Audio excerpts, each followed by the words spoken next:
Hey everybody, we are officially live. So excited to start our third workshop of the semester. Really excited to get going. If you're watching live, hang out, introduce yourself in the chat. We're gonna get started in 10 minutes. So if you're watching the recording of this, you can fast forward by 10 minutes. But if you're watching live, hang out with me and share where you're tuning in from, and share any fun weekend plans you've got planned for this upcoming weekend. I'm gonna send out the email right now to everybody. Make sure it's there and going. Chat. We're gonna get started. Cool. So everybody's here. Very cool. I've got the link. I'm gonna mute that. We are live. Fantastic. Now I'm sending out the email to everybody to make sure that y'all have it all. Here it goes. Bam.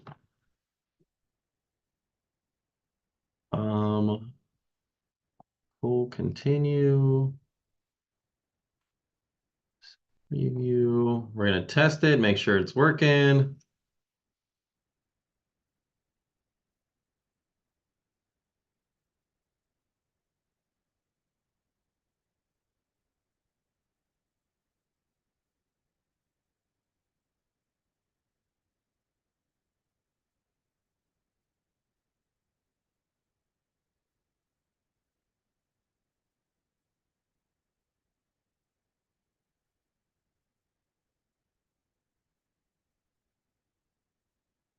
Uh-oh.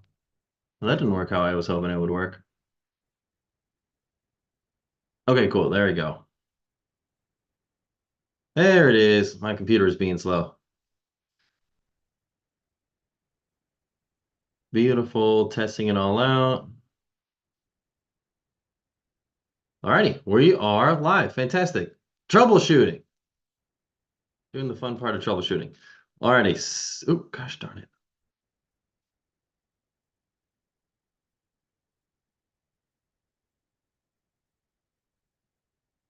Bam. We are sent. We're live. We are out. Alrighty, so if you could introduce yourself in the chat. Hopefully your first meeting or two with your mentee has gone well so far. Excited to learn about it. Any highlights, any cool things you've been working on with your mentee? Would love to learn about it in the chat.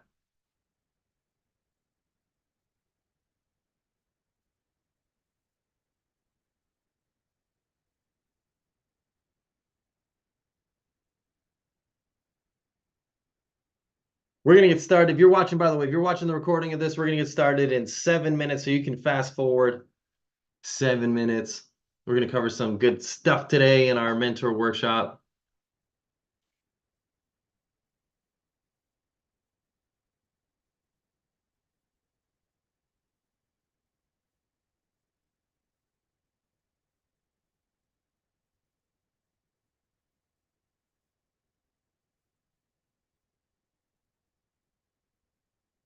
There it is. Fantastic.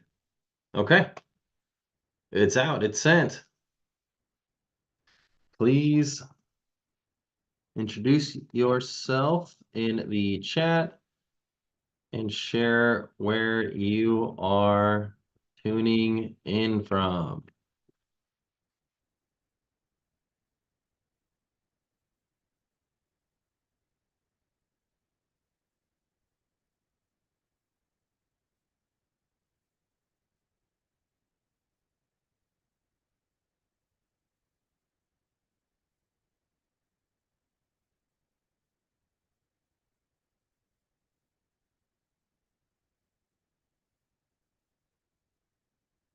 All righty, we got a few more minutes before we kick off. Yeah,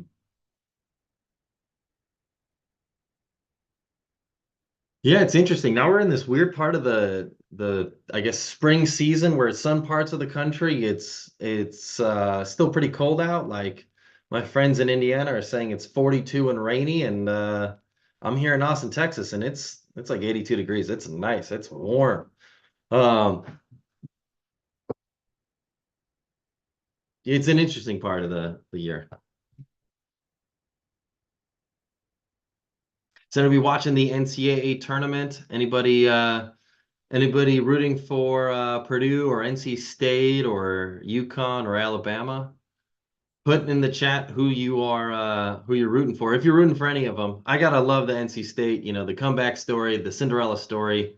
You don't see it often. I think it's the lowest seed to ever make the Final Four. So you can't help but not be impressed with that, and hope they take it all the way. Hey, we got some people watching. Where are you tuning in from? Introduce yourself in the chat. Also introduce who you got in the NCAA tournament. If you got anybody, if there's any team that you're favoring, introduce in the chat who you're favoring. I'm a big fan of the Cinderella stories and the underdogs. So NC State is the team I'm rooting for. It's kind of crazy to think that they would not have made the tournament had they not won their ACC tournament, and then to ultimately be this far in the NCAA tournament is pretty cool and pretty impressive.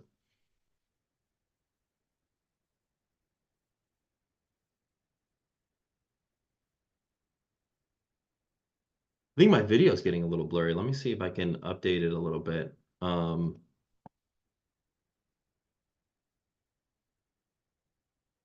That's much clearer. Okay, good. Yeah, I noticed my video is getting a little blurry, and I thought I could unblur it with turning my camera off and on. All right. So for those of you who are here and watching, introduce yourself in the chat. Where you tuning in from, and who's your team for the NCAA tournament this weekend?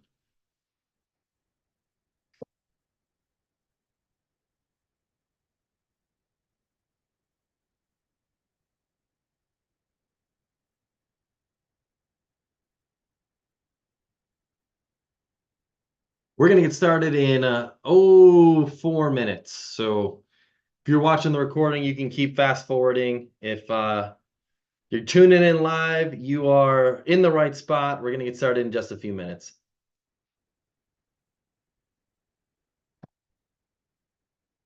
But if you engage with me in the chat, I can ask you questions. I can follow up, all the fun stuff that comes with that.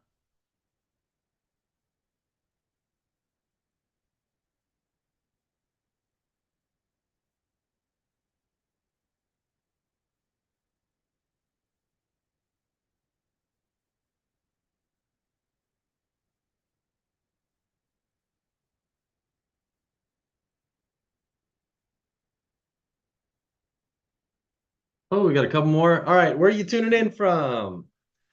Introduce yourself in the chat.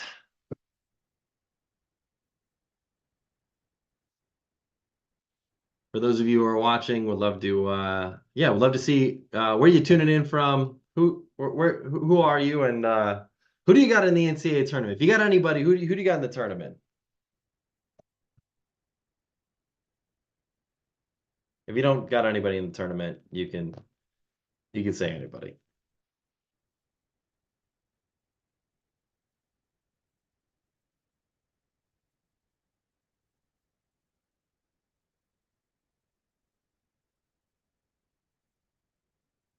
All right, so we're gonna get started in just a couple minutes. We're almost there.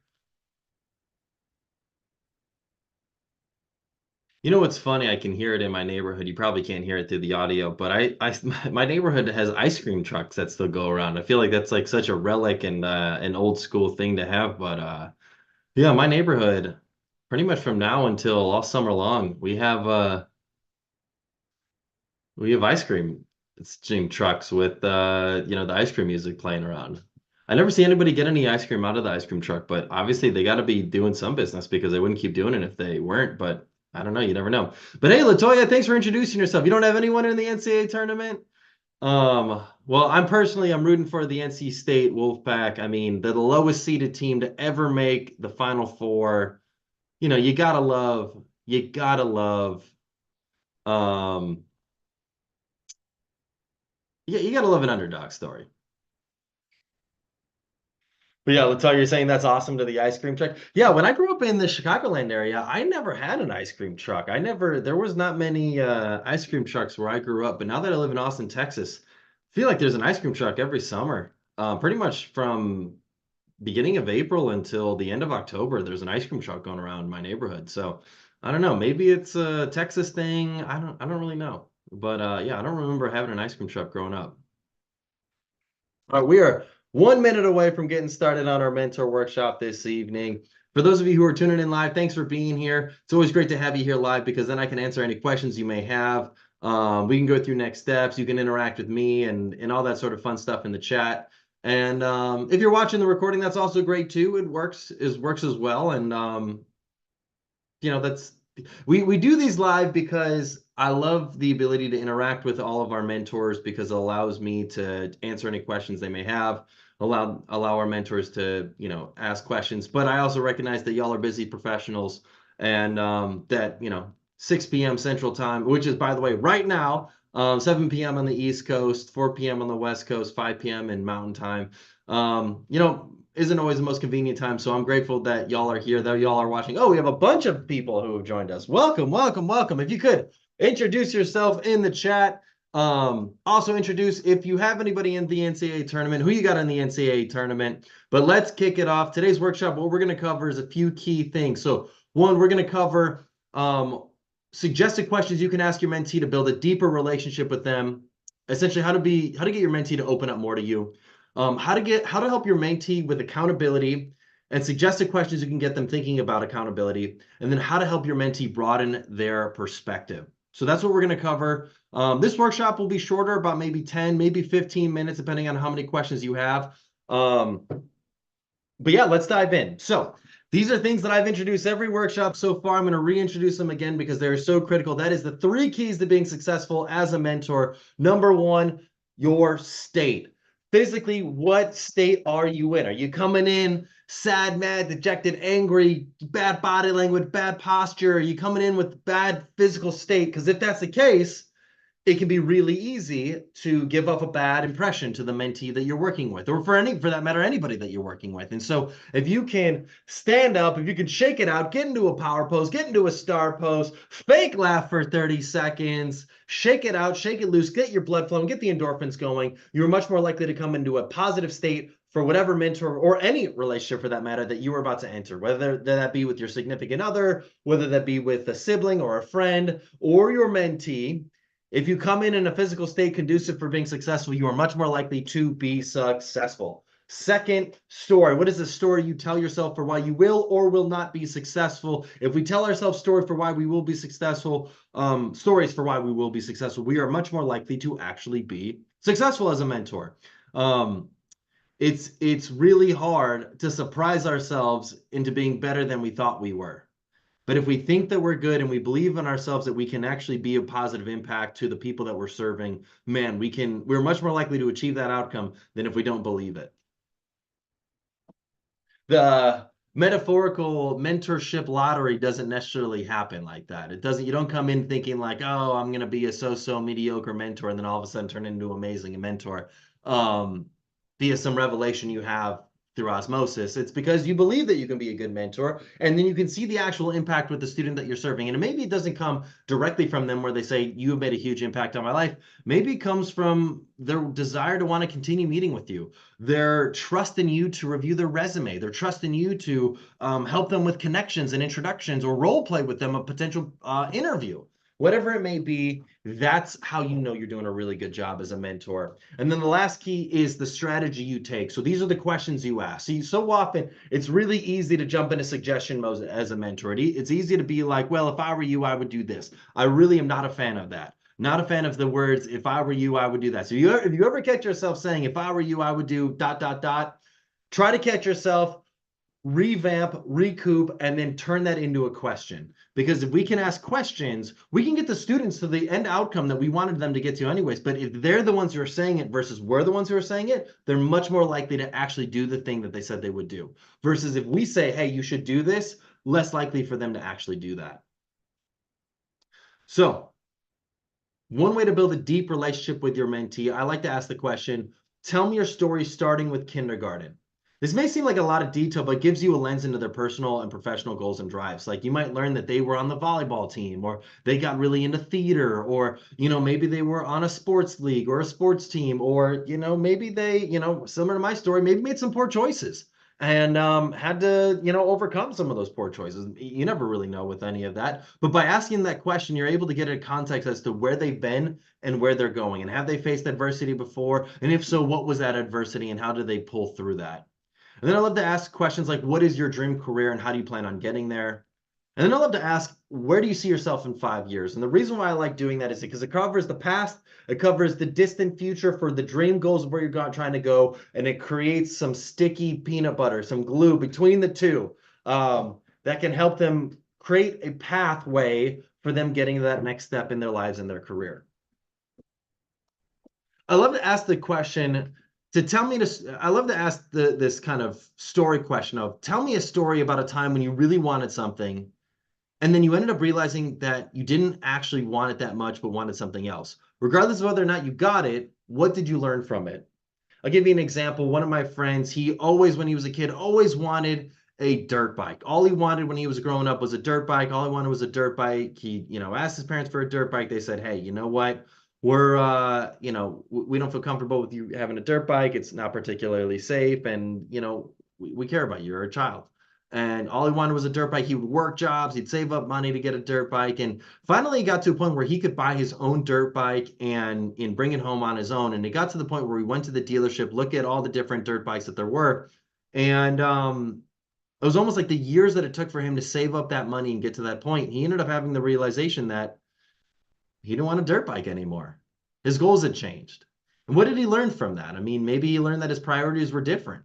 And what he thought a dirt bike might get him long term wasn't actually what he thought it would get him. For him, I think he thought it would make him cool and maybe look good in front of, girls or make him, get invited to parties or who knows. And I think what he ended up realizing was that his goals changed and things changed with him over time. But the reason why I love to ask that story about, tell me a story about a time when you really wanted something and then you ended up realizing after a period of time of working towards getting that thing that you didn't actually want it, what that shows you is the time that they were able to put their mind towards something and work towards achieving it. But it also shows that they've done some critical thinking of, hey, just because I set a goal at one point in time in my life doesn't actually mean this is my end all be all goal that I'm working towards for the rest of my life. And that's a really good kind of lesson to reinforce and reinvigorate because oftentimes students will think to themselves, okay, it's my freshman year. I'm going to set my degree. Let's say it's accounting is accounting. And they get to their senior year and they're like, uh-oh, I don't know if I want to be an accountant anymore. But they kept telling themselves that I need to be this accountant. I need to be this accountant. I need to get to this outcome. And because of the amount of money that you've spent on higher education and the amount of time that you've spent getting this degree, you think to yourself, gosh, I'm like locked in. I can't change at all. By asking them this story, it can help them reinforce what's most important for them because nothing is worse than being miserable in a job that you thought you wanted, but realized in hindsight you didn't actually want. So it's okay. It's okay that everyone's career path isn't this perfect line of, starting here, working right here, getting up here. Most people's career paths are ups and downs and circles and loops and they change. And it's a good way to get to know your mentee better and help them realize that change is inevitable and change is okay. And ideally, you can share a similar story with them that you've faced as well. The point is that these questions can get your mentee to open up and get out of their facade that everything has to be perfect. Perfection is the enemy of progress. There's no such thing as perfection. And if we can get our mentees to be comfortable with things not being perfect, we've done a really good job as mentors. So I'm going to jump into how to help a mentee with accountability and broaden their perspective. But before I do that, I'm going to see if anybody's got any questions.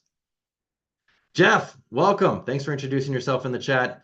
Any questions from anybody in the chat? Post them there. If not forever, hold your peace. Just kidding. If you have any questions during this workshop, feel free to ask them. Also, input in the chat. Who do you have in the NCAA tournament? Would love to learn if you got a team that you're rooting for.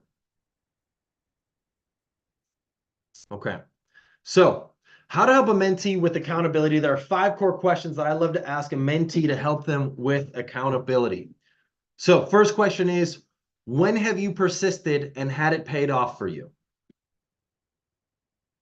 When have you persisted and had it pay off for you? I love asking that question because it allows your mentee to think, and I'm going to actually copy and paste this and put this in the chat. What have you persisted and had to pay off for you? I like to ask this question because it allows them to think about a time that, they worked hard for something. Especially when it comes to accountability. Accountability stems to not happen when there's like this disillusion between like what they should be doing, what is realistic, and what they think is comfortable.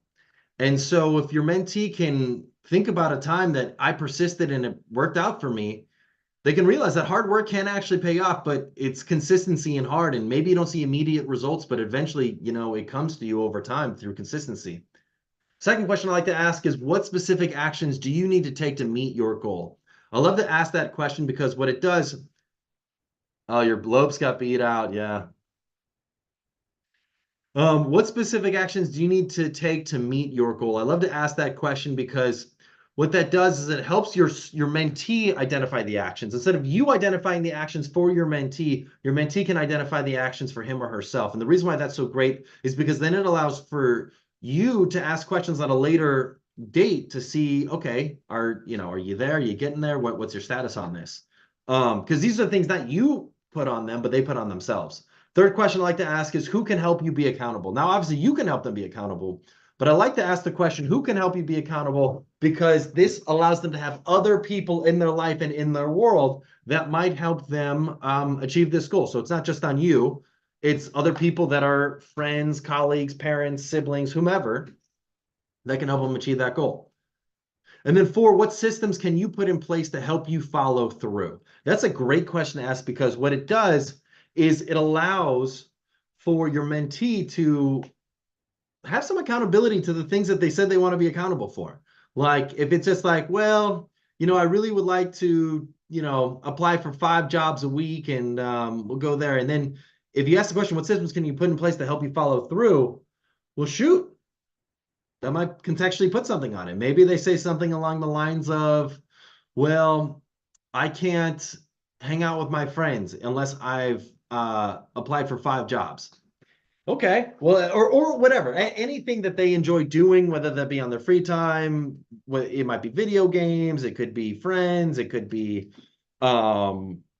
whatever they determine or define as a thing that they always look forward to and they always seem to make time for, even though it might not necessarily be the best habit for them. Like it's their treat, that's their endorphin rush that makes them feel good or whatever. If you say, hey, you like, what systems can you put in place to help you follow through? It's like, cool, I'm not allowed to play video games until I've applied for 5 jobs. If that's the case, amazing. You're much more likely to have a system in place that helps you hold yourself accountable. And then 5, what are the costs/rewards of and of not following through on your commitments or with your commitments? So I love asking that question because it allows them to see like, the only person they're cheating is themselves. So if they get into a point where they are, I don't know, let's say not following through on the things that they said they wanted to be accountable for, if they in their mind think to themselves like, it doesn't really hurt me, it's not that big of a deal, how likely can we really expect them to hold themselves accountable to these sorts of things? But if they identify like, hey, what are the costs of not following through, or what are the rewards of following through on my commitments? Then you can start getting them into some outcomes. It's like, okay, don't you want to achieve this outcome, or don't you want to avoid this bad outcome?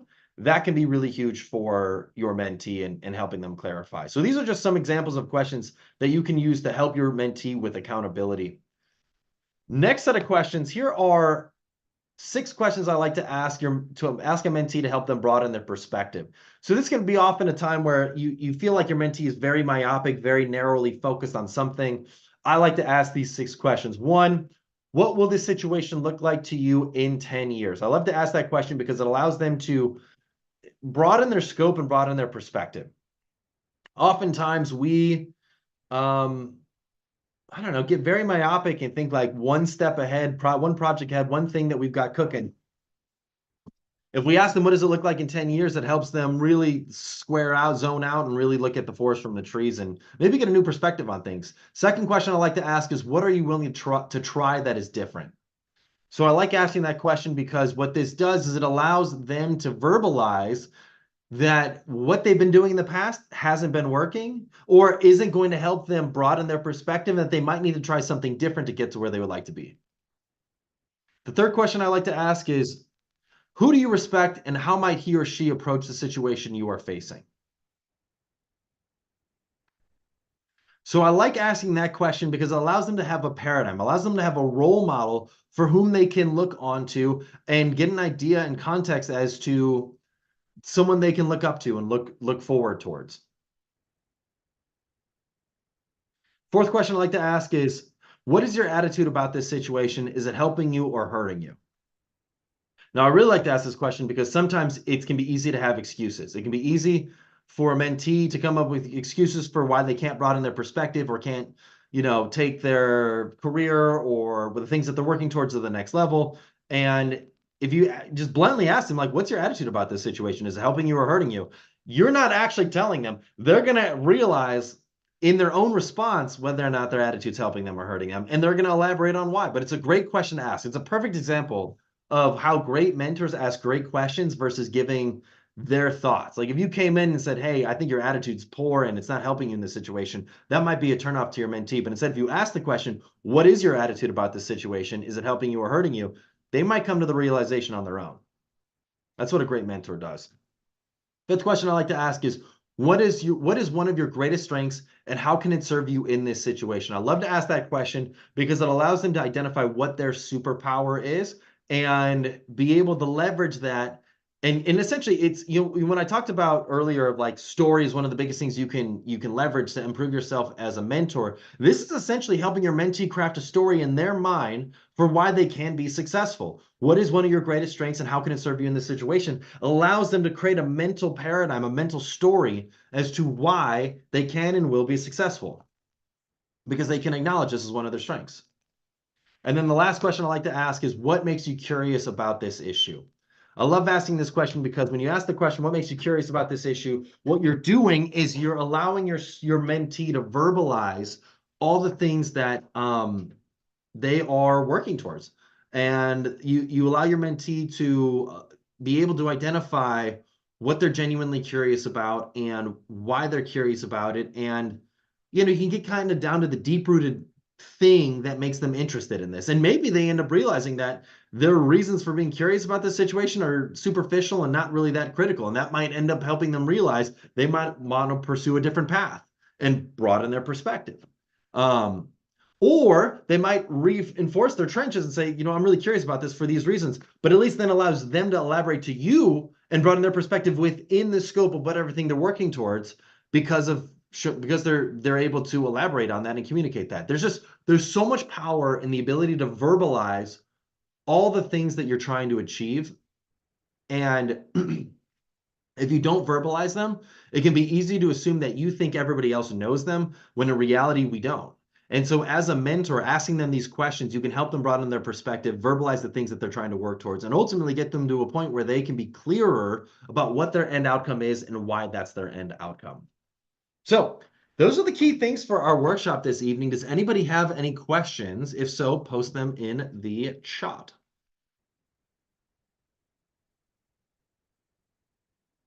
Jeff, Latoya, how have your mentor conversations been so far with your mentees?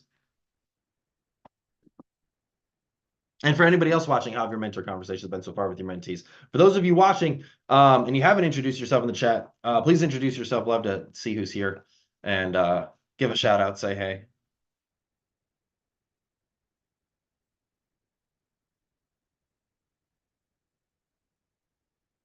I'll give a couple more seconds. I know there's a little bit of a lag between like when the live recording happens and when it actually goes out on YouTube.